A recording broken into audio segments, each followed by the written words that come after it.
Hello guys, welcome back to my YouTube channel. आज हम देखने जा रहे हैं Heron's formula exercise 12.2 question number 3। ये क्वेश्चन बहुत ज़्यादा लेंदी है एंड मैं आपको रेकमेंड करूँगी कि प्लीज़ आप बीच में स्किप मत करिएगा, नहीं तो आपको बिल्कुल ये क्वेश्चन समझ में नहीं आएगा। तो चलिए स्टार्ट करते हैं।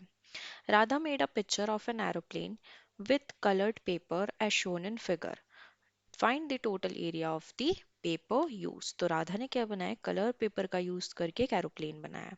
राइट, एरोप्लेन का फिगर हमें दिया हुआ है और ये क्या है, एक एरोप्लेन है और इसका हमें क्या निकालना है, total area of the paper use, कि उसने कितना पेपर यूज किया, इस पूरे का टोटल एरिया निकालना है। तो यहाँ पे आप देख पा रहे होंगे A 1 2 3 4 5 ये अलग अलग पार्ट्स दिए हैं।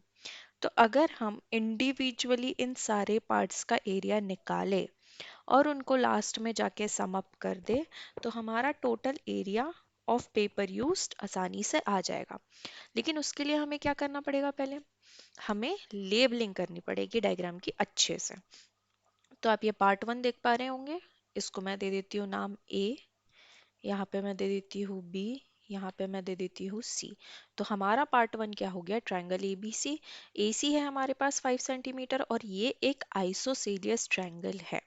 आइसोसेलेस ट्रायंगल की प्रॉपर्टी क्या होती है कि दो साइड्स ट्रायंगल की कैसी होती है, इक्वल होती है।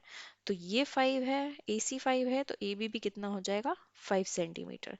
नेक्स्ट यहाँ पे आप देख पा रहे होंगे ये 1 सेंटीमीटर है, तो ये बेस कितना हो जाएगा इसका, just a minute, sorry, this one. तो ये बेस कितना हो जाएगा इसका, 1 सेंटीमीटर। राइट, अब हमारा पार्ट 1 हो गया। अब हम पार्ट 2 की तरफ चलते हैं। पार्ट 2 कैसा है, हमारा एक रेक्टेंगल दिख रहा होगा आपको, देखिए। तो ABC हमारा क्या हो गया, पहले एक ट्रायंगल, पार्ट 2 हमारा रेक्टेंगल, इसको नेमिंग दे देते हैं BCD और ये E दे देते हैं। अब हमारे पास लेंथ कितनी है रेक्टेंगल की, 6.5 सेंटीमीटर, और ब्रेथ कितनी है हमारे पास, 1 सेंटीमीटर। तो चलिए पार्ट 2 भी हो चुका है। पार्ट 3 किस शेप का है, trapezium. D E D E F और G, इससे दे देते हैं नाम। तो दोनों अपोजिट साइड 1 सेंटीमीटर और ये हो गई 2 सेंटीमीटर, और नॉन पैरेलल साइड्स 1 1 सेंटीमीटर की। पार्ट 3 भी हो चुका है। पार्ट 4 और 5 देखिए, दोनों सेम है, आइडेंटिकल है, और इसमें एक राइट एंगल भी है। तो पहले नेमिंग दे देते हैं, GHIJK।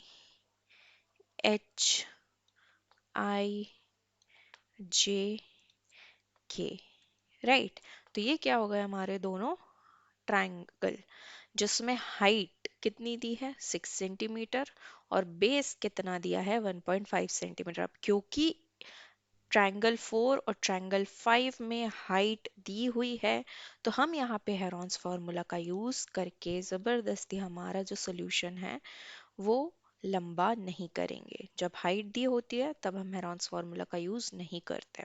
हेरॉन्स फार्मूला सिर्फ तभी यूज करते हैं जब हमारे पास हाइट नहीं दी है। तो ये था हमारा क्या, पार्ट 1, जिसमें हमने क्या किया स्टेप 1 में, कि सारे मेजर्स फाइंड कर लिए हमने, सारी वैल्यूज फाइंड कर लिए, और साइड नेमिंग कर दिया डायग्राम की। राइट, अब अगर हमें सारे ही पार्ट्स का एरिया निकालना है तो वो हम कैसे करेंगे, एरिया ऑफ पेपर यूज्ड, या टोटल एरिया भी लिख सकते हैं, is equal to area of part 1 +2 + 3 +4 + 5। जब हम ये करेंगे तो हमारा टोटल एरिया आ चुका होगा। तो हम सबसे पहले क्या कर रहे हैं, पार्ट 1 का मैंने यहाँ पे अलग से छोटा डायग्राम बना लिया है ताकि कोई कंफ्यूजन ना हो। तो हम निकालने जा रहे हैं एरिया ऑफ पार्ट 1, जो कि क्या है, ट्रायंगल ABC है। सो किसकी मदद से निकालने वाले हैं हम, हेरॉन्स फार्मूला ऑब्वियसली, क्योंकि हमारे पास कोई भी हाइट नहीं दी गई है। तो what is Heron's formula, under root S s minus a, s minus b, s minus c. Right, a b c क्या है, यहाँ पे ए की वैल्यू है 5 सेंटीमीटर, बी की वैल्यू भी 5 सेंटीमीटर, सी की वैल्यू भी 1 सेंटीमीटर। राइट, अब क्या है हमारे पास एस। एस क्या होता है, एस मीन सेमी पेरीमीटर, जिसका फॉर्मूला होता है A plus B plus C upon 2। So what is a plus b plus c? 5 plus 5 plus 1 upon 2. So जब हम 5 plus 5 plus 1 करेंगे हमारे पास होगा 11, 11 अपॉन 2 होता है 5.5 सेंटीमीटर। मैंने डायरेक्ट किया, आप यहाँ पे साइड में रफ वर्क कर सकते हैं। तो अब क्या है हमारे पास सारी की सारी वैल्यूज आ चुकी है, अब हम इसको अपने फॉर्मूला में पुट करेंगे। तो ये हो जाएगा s means 5.5, s minus a 5.5 minus 5, s minus b 5.5 minus again 5, and 5, sorry, s minus c means 5.5 minus 1। ठीक है, ये हो गया हमारा सारा का सारा फॉर्मूला सब्स्टिट्यूशन। नेक्स्ट हम क्या करेंगे, सारी वैल्यूज को माइनस कर देंगे जो भी ब्रैकेट में लिखी हुई है।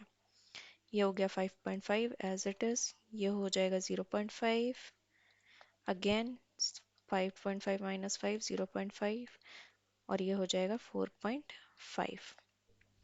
अब क्या करना है, देखिए जब भी आपको ऐसे पॉइंट में आ जाए, सारी वैल्यूज आपकी जब पॉइंट में आ रही हो और जब सारी की सारी वैल्यूज अंडर रूट में हो, सो हम क्या करेंगे, सबसे पहले पॉइंट डेसिमल हटाएंगे।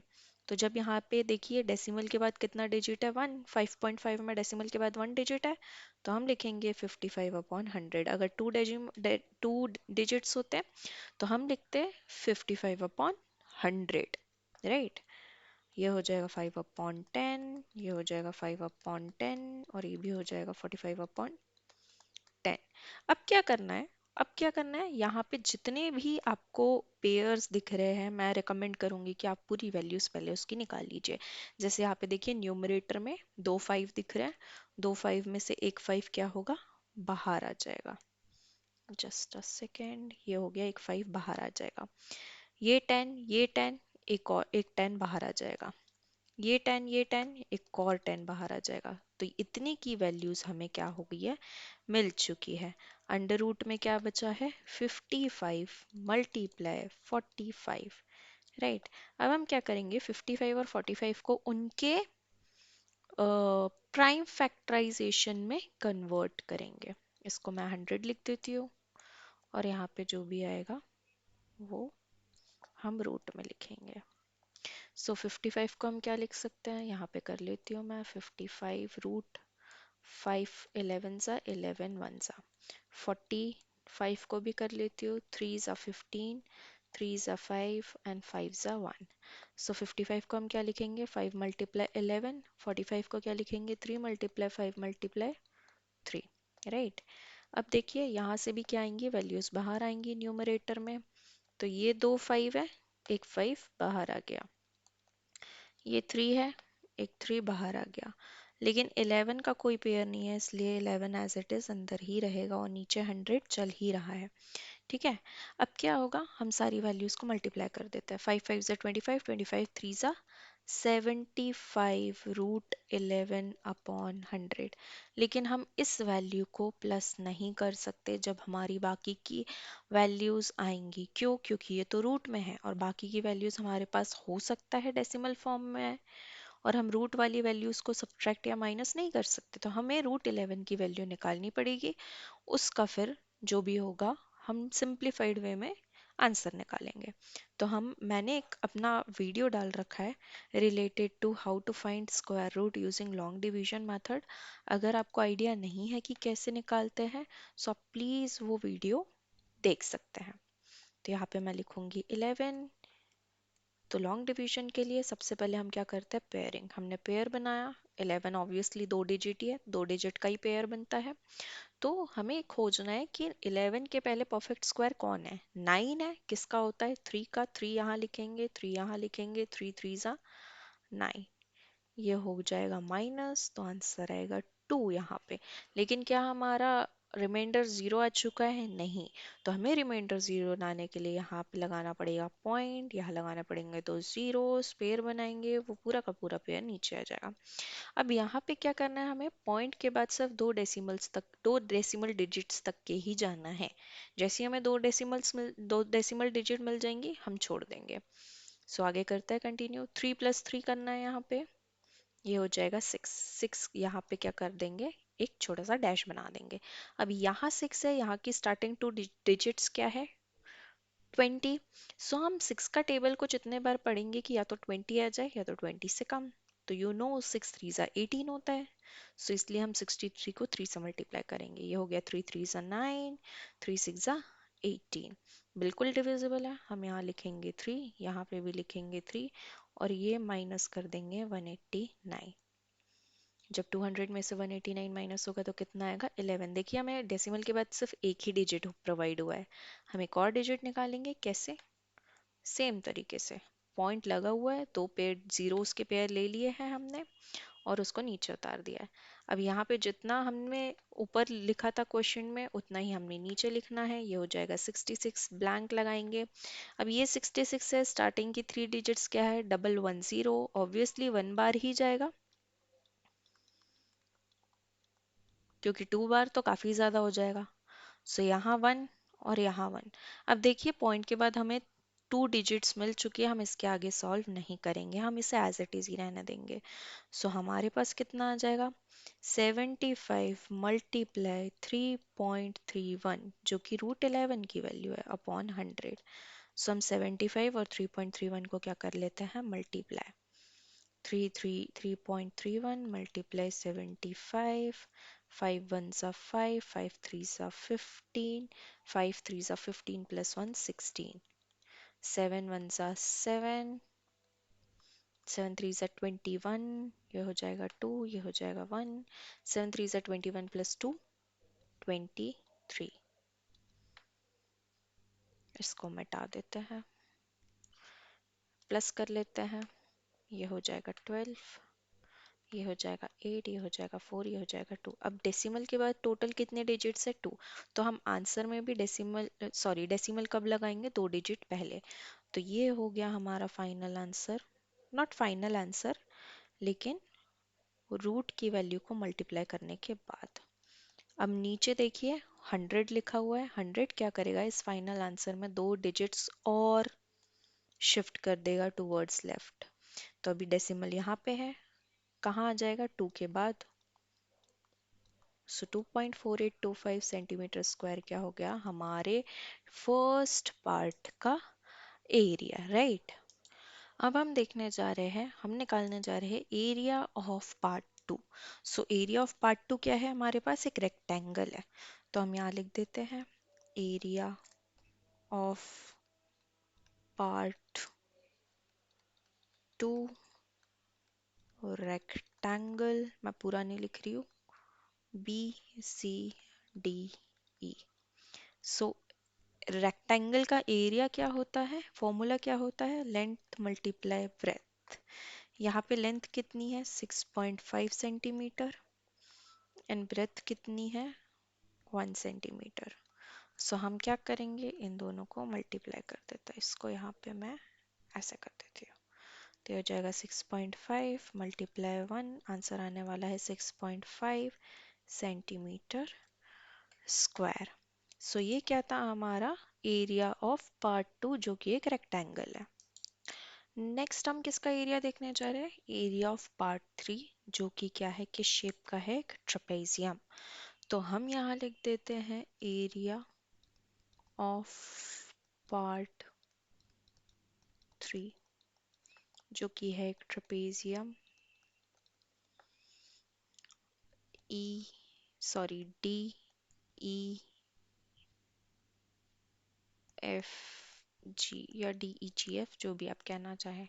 इसका फॉर्मूला क्या होता है, half multiply A plus B multiply height. So what is A plus B, जो A एंड B है वो क्या है, sum of parallel sides of the trapezium. तो A क्या हो जाएगा, ऊपर वाला साइड पैरेलल साइड, और बी क्या हो जाएगा, नीचे वाला पैरेलल साइड, मतलब 1+2। लेकिन हमारे पास यहाँ आप देख पा रहे होंगे हाइट ज़रूरी है, लेकिन यहाँ पे तो हाइट ही नहीं है। तो हम क्या करेंगे, पहले हाइट निकालेंगे। कैसे निकालेंगे, कंस्ट्रक्शन करके। यहाँ लिखेंगे कंस्ट्रक्शन, क्योंकि हम कंस्ट्रक्शन कर रहे हैं। क्या कर रहे हैं,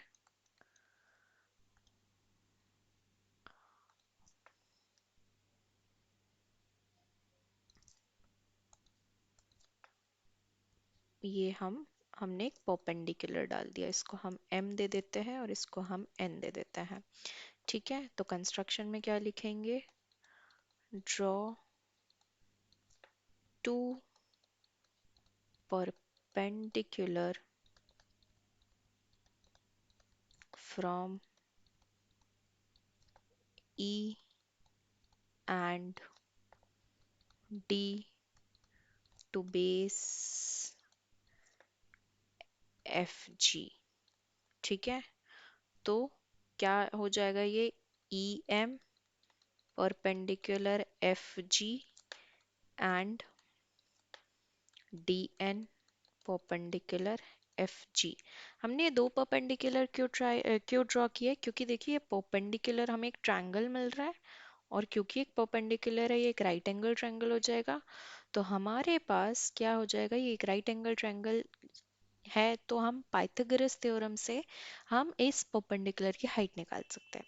अब बहुत ध्यान से देखिएगा, एम एन जो है वो किसके इक्वल होगा, ईडी के इक्वल, मतलब 1 सेंटीमीटर ही। तो हम यहाँ लिख देते हैं m n equal to e d equal to 1 centimetre. इसको हम दे देते हैं इक्वेशन 1। और जो एफ एम होगा वो किसके इक्वल होगा, एन जी के इक्वल होगा। So F M equal to N G, इसको दे देते हैं इक्वेशन 2। अब हमको पता है, यहाँ लिख देते हैं, we know f m plus m n plus n g is equal to f g. मैंने कुछ नहीं किया है, इस पूरी लाइन को ब्रेक डाउन करके यहाँ समीशन में लिख दिया है। सो एफ एम की वैल्यू है क्या हमारे पास, नहीं, इसको एज इट इज ही रहने देंगे। एम एन कितना है हमारे पास, 1 सेंटीमीटर, तो इसको हम 1 लिख देते हैं। एन जी हमारे पास अगेन नहीं है, लेकिन एन जी को हम स्विच करके क्या लिख देते हैं, एफ एम। और एफ जी हमारे पास टोटल कितना है, 2 सेंटीमीटर, तो यहाँ 2 लिख देते हैं। अब ये हो गया 2 FM plus 1 is equal to 2। अब ये हो जाएगा 2 FM is equal to 2 - 1। 2 FM, मैंने यहाँ पे 1 को ट्रांसपोज कर दिया RHS में, ये हो गया 1। सो यहाँ पे एफ एम आना चाहिए था, sorry, f m is equal to 1। So F m, again f m के आगे जो 2 लगा है वो ट्रांसपोज हो जाएगा किसमें, डिवीजन में। सो एफ एम कितना हो जाएगा, 0.5 सेंटीमीटर। तो हम यहाँ डायग्राम में मार्क कर देता है 0.5। अब देखिए ई एफ एम, ये क्या है, एक राइट एंगल ट्रायंगल। यहाँ लिखते हैं since EFM is right angle triangle, therefore by PGT। What is PGT? Pythagoras theorem। क्या होता है PGT? H square is equal to P square plus B square। सो हमारे पास हाइपोटेनियस, दैट मीन्स EF कितना है, 1 centimetre, base कितना है, 0.5, and हमें height तो निकालनी है, दैट मीन्स परपेंडिकुलर की वैल्यू निकालनी है। तो हम यहाँ लिखेंगे EF square plus EM square plus FM square. हमारे पास EF कितना था, 1। EM स्क्वायर हमें निकालना है, और FM था हमारे पास 0.5 स्क्वायर, राइट। अब हम क्या करेंगे, हम इसको इधर ले आएंगे। ये कितना हो जाएगा, 1 का स्क्वायर 1 ही होगा, एंड 0.5 का स्क्वायर कितना हो जाएगा, 0.25। मैंने डायरेक्ट किया है, आप यार रफ वर्क में कर सकते हैं मल्टीप्लाई करके। 1 माइनस 0.25, 0.25 ट्रांसपोज कर दिया है, ई एम स्क्वायर। सो ये कितना हो जाएगा, 0.75 is equal to e m square.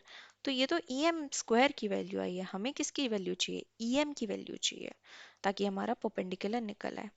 अब मैं इसको ऐसा लिख सक देती हूँ, e m square is equal to 75/100।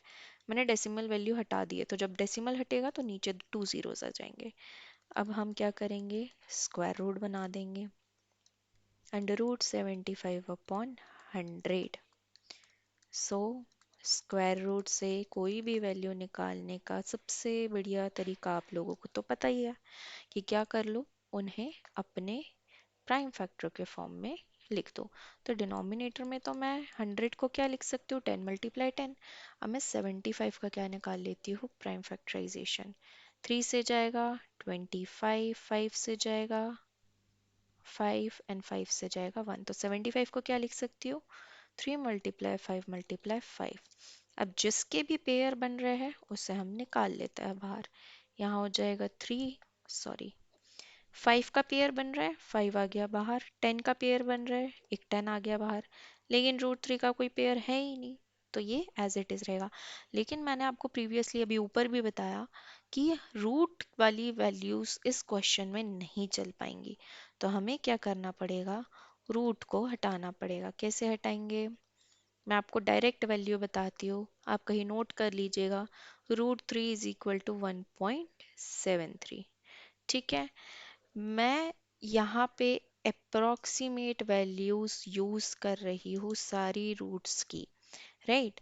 आप अगर लॉन्ग डिवीजन मेथड से निकालना चाहे रूट की वैल्यू, तो आप बिल्कुल निकाल सकते हैं, लेकिन मुझे याद थी इसलिए मैंने डायरेक्ट लिख दी। सो ये हो जाएगा 1.73। अब हम क्या करते हैं, इसको मल्टीप्लाई कर देते हैं 5 से। 1.73 multiply 5, 5 3s are 15, 5 7s are 35 plus 1 36, 5 1s are 5 plus 3 8। तो ये कितना आ गया है, 8, सॉरी, और पॉइंट, कितने पॉइंट के बाद कितने डिजिट्स है टोटल, 2। सो हम आंसर में भी पॉइंट 2 डिजिट के पहले क्या लगा देंगे, पॉइंट। तो ये आंसर आ गया 8.65/100। लेकिन अपॉन 100 भी नहीं चलेगा, तो 100 क्या करेगा, डेसिमल शिफ्ट कर देगा, कितने प्लेसेस से, 2 प्लेसेस से, किस साइड, टूवर्ड्स दी लेफ्ट। तो ये आ गई हमारी ट्रेपेजियम की हाइट। अब हमने ट्रेपेजियम का फॉर्मूला क्या देखा था, half multiply A plus B, मतलब sum of parallel sides multiply height. अब हम इसमें यूज करते हैं, तो area is equal to half multiply what is A, 1, what is B, 2, multiply 0.0865 multiply 3 multiply 0.865। सो हम क्या करते हैं पहले, A 0.0865, सॉरी, ये वैल्यूज डिफर कर सकती है क्योंकि पॉइंट में अप्रोक्सीमेशन ही चल पाएगा, राइट। हम बिल्कुल भी ये परफेक्ट वैल्यू नहीं निकाल सकते, इसलिए आपको हर जगह थोड़ी ना थोड़ी वैल्यूज में वेरिएशन दिखेगा। 3 5s are 15, 3 6 are 18 plus 1 19, 3 8s are 24, 24 plus 1 25, 3 zeros are 0 plus 2 2, and 3 zeros are 0 again। So decimal के बाद कितने डिजिट्स है, 4। तो हम क्या करेंगे, यहाँ पे भी डेसिमल के बाद कितने डिजिट्स होने चाहिए, 4। तो हम 4 प्लेसेस पहले क्या लगा देंगे, डेसिमल। लेकिन स्टिल हमारा क्वेश्चन अभी भी सॉल्व नहीं हुआ है, हमने सिर्फ मल्टीप्लाई किया है। अभी हमें क्या करना पड़ेगा, इसको डिवाइड भी करना है। तो हम क्या लिखेंगे, 0.2595 होना चाहिए था ये, सॉरी माय मिस्टेक, 9 2595, 2595। सो जब हम इसको 2 से डिवाइड करेंगे तो ये तो 0.1 ही आ जाएगा। तो ये हो जाएगा 2 1 से 2, ये हो जाएगा 0, नीचे आया 5, 2 2 सा 4, 1 बचा, नीचे गया 9, 9 सा 18, कितना बचा 1, आ गया 15, 7 सा 14। हम इसके आगे सॉल्व नहीं करेंगे तो हमारा आंसर आ गया 0.1297 सेंटीमीटर स्क्वायर। ये किसका एरिया था? पार्ट 3 का एरिया था। ठीक है, तो पार्ट 3 किस शेप का था हमारे पास? ट्रेपीजियम शेप का था, इसीलिए यहाँ पे ये वैल्यूज आ रही है। जस्ट अ सेकेंड, कुछ तो गड़बड़ है। देखिए यहाँ पे मुझे 10 लिखना चाहिए था, मैंने एक ज़ीरो एक्स्ट्रा लगा दिया।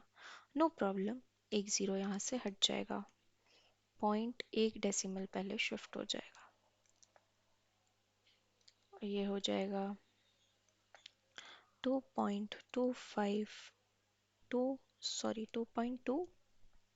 कुछ नहीं करना है, हमें सिर्फ एक डेसिमल शिफ्ट कर देना है क्योंकि एक एक्स्ट्रा डेसिमल लग गया था, माय मिस्टेक। ये हो जाएगा 1.297, करेक्ट। सो ये क्या हो गया, हमारा थर्ड पार्ट का आंसर हमारे पास आ चुका है। वैल्यूज एक्यूरेट नहीं आएंगी, अप्रॉक्सीमेट आ रही होंगी। सो अगर आपके पास स्टार्टिंग की 2 to 3 डिजिट्स सही आती है तो कोई इशू वाली बात नहीं है, आप सही जा रहे हैं। ठीक है, सो अब हम देखने जा रहे हैं हमारे last two remaining parts. So हमारे लास्ट टू रिमेनिंग पार्ट्स क्या है? Triangle. Area of triangle K B J is equal to area of triangle C H I. So दोनों के ही एरिया इक्वल आने वाले हैं क्योंकि दोनों का मेजर सेम है। तो हम किसी एक पार्ट का एरिया निकाल के उसे हम 2 से मल्टीप्लाई कर सकते हैं। So area of part 4 and 5 कैसे निकालेंगे? आपको पता है 2 से मल्टीप्लाई करना पड़ेगा क्योंकि दो एरिया है। एंड एरिया का फॉर्मूला क्या होता है? Area of triangle half multiply base multiply height. यहाँ पे मैंने बेस इंटू हाइट क्यों लिया है? क्योंकि यहाँ पे हमारे पास हाइट देखिए दी है कितनी, यहाँ पे मैं लिख देती हूँ, हाइट दी है 6 सेंटीमीटर क्योंकि एक राइट एंगल ट्रायंगल है, और बेस दिया हमारे पास कितना, 1.5 सेंटीमीटर। सो हम इन सारी वैल्यूज को पुट कर देते हैं। Base 6, sorry 1.5 and height is 6। ये टू कैंसिल। जब हम 1.5 और 6 को क्या करेंगे, मल्टीप्लाई, तो हमारे पास आंसर आएगा 9.0। मैंने डायरेक्ट किया है, आप यहाँ पे लिख सकते हैं।